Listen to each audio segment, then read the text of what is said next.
नमस्कार। राजनीतिक खबरों के सबसे दिलचस्प ठिकाने में मैं रूपेश मिश्रा आप सभी का स्वागत करता हूं। महीने फिर वही होंगे, सुना है साल बदलेगा, न जाने कितने सालों में सियासी हाल बदलेगा। आज साल 2020 का आखिरी दिन है, लेकिन राजस्थान कांग्रेस के नेताओं की बेचैनी आज भी बरकरार है।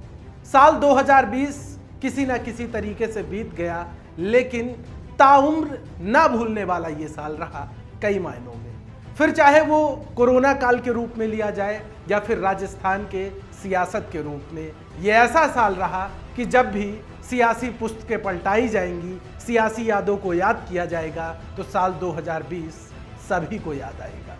बात करेंगे इस पर भी, लेकिन उससे पहले आपको बताते हैं कि पायलट कैंप के विधायक आखिर दिल्ली बॉर्डर पर क्यों पहुंचे। दरअसल किसान आंदोलन को लेकर इन दिनों पूरे भारतवर्ष की सियासत तल्ख है और कांग्रेस पार्टी भी अब इस मामलात को लेकर खुलकर सामने आ रही है। लेकिन आपको बता दें, फिर भले इसे महज इत्तेफाक कहा जाए, लेकिन ये सच है कि पायलट कैंप के विधायक शाजापुर बॉर्डर पर किसानों को समर्थन देने के लिए पहुंचे। आपको बता दें, पायलट कैंप के विधायक वेद प्रकाश सोलंकी, सुरेश मोदी और वीरेंद्र सिंह तीनों ही नेता शाजापुर बॉर्डर पर पहुंचे, जहां पर उन्होंने किसान आंदोलन को समर्थन दिया, किसानों के साथ बैठे। आपको बता दें कि ये पहली मर्तबा है जब कोई कांग्रेस पार्टी का नेता बॉर्डर पर पहुंचा है। इससे पहले ज़्यादातर किसान नेता ही वहां पर बैठे हुए थे। इसी के साथ साथ यदि राजनीतिक दल की बात की जाए तो आरएलपी सुप्रीमो हनुमान बेनीवाल ने वहां पर सबसे पहले अपना टेंट गाड़ा था। लेकिन जैसे जैसे आंदोलन की तपिश बढ़ती जा रही है, वैसे वैसे कांग्रेस पार्टी भी अपनी रणनीति बनाती जा रही है कि कैसे इस आंदोलन को और तेज किया जाए। लिहाजा अब कांग्रेस पार्टी के तमाम नेता भी वहां पर पहुंचने लगे हैं। सुरेश मोदी विधायक बात की जाए तो सुरेश मोदी, वेद प्रकाश सोलंकी, वीरेंद्र सिंह किसानों के साथ रहे, उन्होंने किसानों को समर्थन दिया। और अब तो खबर ये भी आ रही है कि अब कांग्रेस पार्टी भी अपना तंबू लगाने जा रही है। जाहिर तौर पर किसानों का मामला तल्ख है, लिहाजा सूबे की गहलोत सरकार ने भी अब केंद्र सरकार को चुनौती देने के लिए अलग अलग रणनीति बना ली है, जिनमें सबसे प्रमुख है 3 जनवरी की तारीख साल 2021 की। दरअसल सूबे की गहलोत सरकार ने यह तय किया है कि 3 जनवरी को राजभवन के समक्ष धरना दिया जाएगा।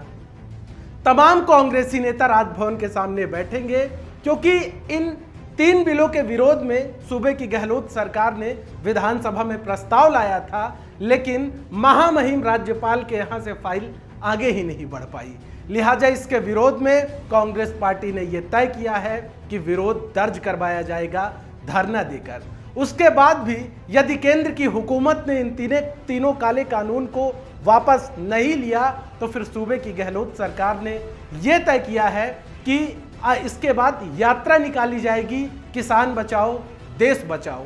इस यात्रा के तहत तमाम कांग्रेस पार्टी के जितने भी नेता हैं, मंत्री हैं, विधायक हैं, वो गांव-गांव जाएंगे, किसानों से संवाद करेंगे और इन 3 जो कृषि कानून हैं इनके विरोध में बताएंगे कि इनमें कमियां क्या है, खामियां क्या है। खैर, कांग्रेस पार्टी ये अभी भी कर रही है। तमाम जो कांग्रेस पार्टी के विधायक हैं, नेता हैं, मंत्री हैं, उनको ये जिम्मेदारी दी गई है कि वो अपने अपने क्षेत्र में जाएं और किसानों को इस बाबत बताएं। यानी साफ है कि अब किसानों का मामला तूल पकड़ता जा रहा है। बहरहाल केंद्र सरकार और किसानों के बीच लगातार संवाद भी जारी है, लेकिन सियासत भी इस मामला को लेकर नॉन स्टॉप है। गौरतलब है कि अभी हाल ही में जब हमने शाजापुर बॉर्डर पर ग्राउंड जीरो का रुख किया था, तब वहां पर बेनीवाल भी अपने समर्थकों के साथ लगातार डटे हुए थे और उन्होंने साफ तौर पे कहा था कि वो यहाँ पर सियासत करने के लिए नहीं आए हैं, इसीलिए उन्होंने अपना मंच इस पड़ाव के सबसे पीछे लगाया है। लेकिन जब बात बैरिकेटिंग तोड़ने की आएगी तो वो सबसे आगे चले जाएंगे। तो कहीं ना कहीं अब इस मामलात पर पारा हाई होता दिखाई दे रहा है। वहीं अब बात कर लेते हैं कि राजस्थान कांग्रेस के नेताओं की जो धड़कनें हैं, जो बेचैनी है, वो आखिर अभी तक क्यों बढ़ी हुई है। तो दरअसल इसके पीछे का सबसे बड़ा कारण है संगठन विस्तार। गोविंद सिंह डोटासरा हो या अजय माकन हो, दोनों ने ही तारीखें मुकर्रर कर दी थी कि 31 दिसंबर तक हर हाल में संगठन का विस्तार कर दिया जाएगा। लिहाजा तमाम नेताओं को, कार्यकर्ताओं को इस बात की आस जगी थी कि हो सकता है ये साल जाते जाते कुछ अच्छा करके जाए, कुछ खुशखबरी देकर जाए, लेकिन अफसोस कि ऐसा ना हो सका। और गोविंद सिंह डोटासरा के आज के एक बयान ने नेताओं और कार्यकर्ताओं की चिंता और बढ़ा दी। दरअसल प्रदेश कांग्रेस मुख्यालय में आज गोविंद सिंह डोटासरा पत्रकारों से मुखातिब हुए और उन्होंने साफ कह दिया कि सूची तैयार हो गई है और प्रदेश प्रभारी अजय माकन के पास उन्होंने भेज दी है।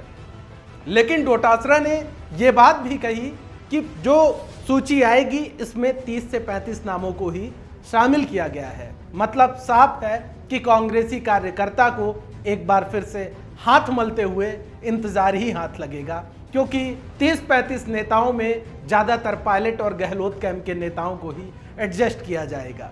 लिहाजा सवाल फिर वही खड़ा होता है कि फिर जो कांग्रेसी कार्यकर्ता है उसका क्या होगा।